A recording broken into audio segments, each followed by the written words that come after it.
কিন্তু নেইমারের পাশে দীর্ঘদিন লড়াই করা মার্সেলোর কথা মনে আছে নিশ্চয়ই। ব্রাজিলের খারাপ সময়ে দায় বয়ে বেড়ানো এই অলরাউন্ডারের কথা মনে আছে কি, যিনি বিচরণ করতেন মাঠের সব জায়গায়। তিনি কেমন ফুটবলার? স্কোরার, ডিফেন্ডার নাকি মিডফিল্ডার?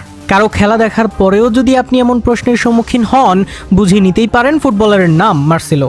একজন ডিফেন্ডার হিসেবে মার্সেলোকে চিন্তা করা যায়, কিংবা সেই মার্সেলোই যখন আবার বল বানিয়ে দেন নিয়মিত কিংবা গোলের খাতায়ও তোলেন নিজের নাম, তখন রীতিমতো অলরাউন্ডার বনে যান তিনি। সেই তো প্রায় 1.5 যুগ আগে অল্প চুলের মার্সেলো, যাকে পেছন থেকে দেখে ভাবা যেতেই পারত তিনি রোনালদো লিমা।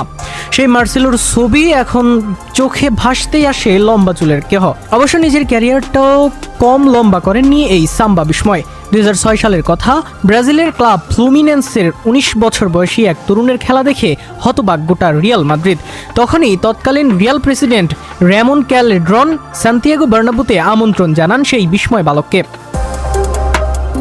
জবাবে উঠতি তারকা বলেছিলেন, মাদ্রিদে খেলার জন্য আমি ব্রাজিল থেকে স্পেনে হেঁটে যেতে রাজি আছি। রিয়াল মাদ্রিদের প্রতি ওই খেলোয়াড়ের ভালোবাসার গভীরতা কতটুকু তা বলার কথাতেই বোঝা যাচ্ছে।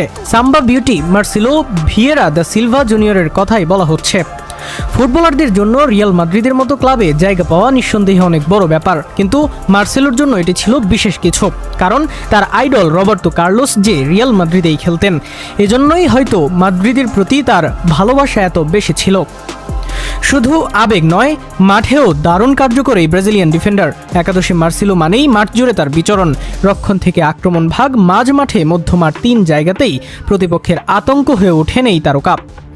যদিও রিয়াল মাদ্রিদ মার্সেলোকে দলে এনেছিল ব্রাজিলিয়ান আয়ারম্যান কার্লোসের উত্তরসূরি হিসেবে, কিন্তু শুরুটা মোটেও ভালো হয়নি তার।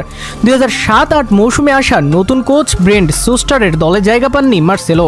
মাঝে মধ্যে সুযোগ পেলেও কার্লোসের উত্তরসূরি হওয়ার যে একটা চাপ, সেটা নিতে পারেননি তিনি, যার প্রভাব পড়ে পারফরম্যান্সে। মাসুল দিতে হয় তাকে, নীরবে সহ্য করতে হচ্ছে বার্নাব্যু দর্শকের বর্ণবিদ্বেষমূলক আচরণ। সেদিকে ভ্রুক্ষেপ করেননি মার্সেলো, নিজের মতো করেই লড়াই চালিয়ে গিয়েছেন সদা হাস্যোজ্জ্বল মার্সেলো। খারাপ সময়েও মার্সেলো হাল ছাড়েননি। কঠিন পরিশ্রম করে ধীরে ধীরে রিয়ালের লেফট ব্যাক পজিশনে জায়গা পাকাপোক্ত করে নেন তিনি।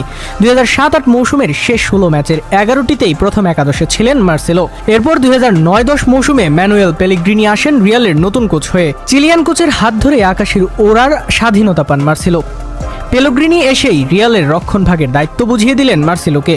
সেই মৌসুমে রিয়ালের রক্ষণে অসাধারণ উন্নতি হয়। তবে এসব তো শিরোনাম মাত্র। মার্সেলো লিখেছে বহু পৃষ্ঠার অনেক কাব্য বা মহাকাব্য। মাদ্রিদের শত ইতিহাস গড়া মার্সেলোর ছেলেও এখন ফুটবলার। তবে ফুটবল থেকে বিদায় হচ্ছে তার, তবুও এই প্রজন্মের মানুষের হৃদয়ে রঙিন দাগ কেটে লেখা থাকবে মার্সেলোর নাম। তাই আরও একটি বিশ্বকাপের সামনে ভক্তরা স্মরণ করতেই পারে তাকে।